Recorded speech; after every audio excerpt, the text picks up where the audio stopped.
Let's talk about War Hospital, a strategy in which we manage a field hospital of the British Army during the First World War. As a manager, we have to provide wounded soldiers with treatment and care by rationally allocating staff and resources. In War Hospital, you need not only to treat, but also to monitor the level of general morale, as well as to make sure that enemy does not invade the territory of the hospital, which is located just behind the front line. Balancing between defense and morale, you will have to decide which of the rescue soldiers will return home as heroes, and who will go to the trench to protect the camp. There are several buildings in our control, and the main one is the field infirmary, where we assign patients to doctors, having prescribed treatment. It is necessary to solve the question of getting the wounded to the operation room. This is the responsibility of corpsmen, universal medical teams, which will also deal with a burial of servicemen whom you cannot save. The success of the operation will depend on several factors, including the competence of the doctor, his attitude, the ability of the necessary tools, and the nature of the injury. If the injury is incurable, the operation will cost too much, takes too long, or the change of success are zero. You will have to refuse patients so that they do not die on the operation table, which will significantly reduce morale in the camp. On ambulances and trains, you will receive patients with a variety of injuries, from gunshot and stab wounds, shattered bones and hemostasis, to concussions and mental excursion. Patients in the latter category should be evaluated and treated in psychiatry. There's a chance that the surgical event will be triggered during treatment, where you will need to help doctors make choices. Events can be negative, in which case you have to choose the lesser of evils, as well as positive events that have positive effects, such as speeding up the patient's recovery or boosting morale.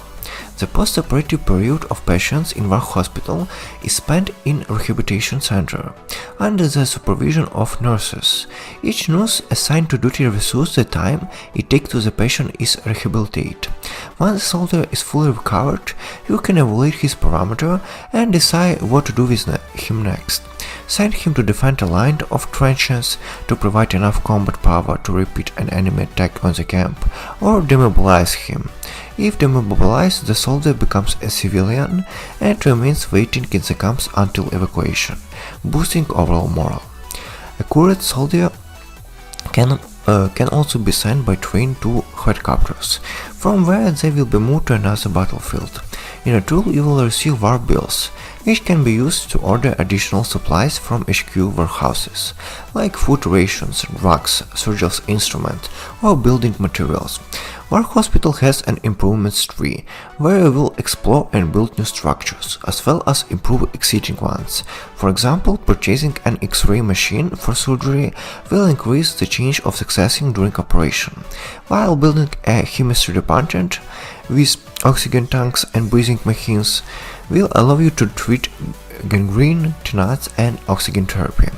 In addition to doctors, order lines, nurses, engineers that are engaged in construction and production, you will also be able to use specially trained dogs and scouts that will monitor the situation near the medical center. Scouting missions will allow you to obtain valuable resources such as aforementioned promotion notes and staff permits, which are needed to recruit new staff to the hospital. In some ways, War Hospital is reminiscent of Frostpunk, but a highly simplified version of it. It's even a bit superficial, as is lack of mechanics and even less drama, but the setting seems to have a way of comforting the player with moral dilemmas. I lacked engagement, and didn't emphasize anyone. Overall, War Hospital will be a curious experience for players who are interested in field medicine, and who knows, maybe the developers will eventually come up with a sequel, in which they will be able to realize the full potential of the project. So, to sum up, the pluses of the game is good and atmospheric picture, interesting idea with a nice progression system and well-balanced difficulty, and minuses is inefficient depth in preservation. There's a bugs. There have been some crashes and uncomfortable to control with a game mate. Thank you for watching.